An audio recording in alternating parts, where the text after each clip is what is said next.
जिस पर भी शुक्र की दशा हो इस कथा को जरूर सुनें। तो आइए सुनते हैं। इस विधि में सोमवार के व्रत की तरह ही इस व्रत की खीर आदि श्वेत वस्तु का भोजन करना अति लाभदायक है। शुक्रवार व्रत की कथा का प्रारंभ एक समय की बात है जबकि कायस्थ ब्राह्मण और वैश्यों इन तीनों लड़कों में परस्पर अति गहरी मित्रता थी। उन तीनों का विवाह हो गया था। ब्राह्मण और कायस्थ के लड़कों का गौना भी हो गया था, परंतु सेठ के लड़के का गौना नहीं हुआ था। एक दिन कायस्थ के लड़के ने कहा, हे मित्र, तुम मुकाबला करके अपनी स्त्री को घर क्यों नहीं लाते? स्त्री के बिना घर कैसा बुरा लगता है।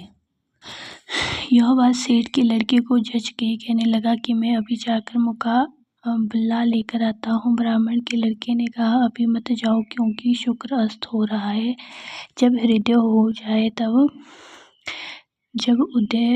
जाए तब जाकर ले आना। परंतु सेठ के लड़के को ऐसी जिद हो गई कि किसी प्रकार से नहीं माना। जब उसके घर वालों ने सुना तो उन्होंने भी बहुत समझाया, परंतु वह किसी प्रकार से नहीं माना और अपने ससुराल चला गया। उसको आया हुआ देखकर ससुराल वाले भी चकराए। पूछा कि आपका कैसा आना हुआ? वह कहने लगा कि मैं विदा के लिए आया हूँ। ससुराल वालों ने भी बहुत समझाया कि इन दिनों शुक्र का अस्त है, उदय होने पर ले जाना, परंतु उसने एक ना सुनी और अपनी स्त्री को ले जाने का आग्रह करता रहा। जब वह किसी प्रकार ना माना तो उन्होंने लाचार हो दोनों को विदा कर दिया। थोड़ी दूर जाने के बाद मार्ग में उसके रथ का पहिया टूट कर गिर गया तथा रथ के बैल का पैर टूट गया। उसकी स्त्री भी घायल हो गई। जब आगे चले तो रास्ते में डाकू मिले। उसके पास जो धन, वस्त्र तथा आभूषण थे वह सब छीन लिए गए।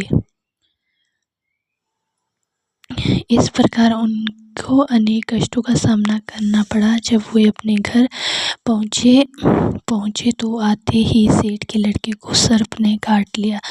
वह मूर्छा खाकर गिर पड़ा। तब उसकी स्त्री अत्यंत विलाप कर रोने लगी।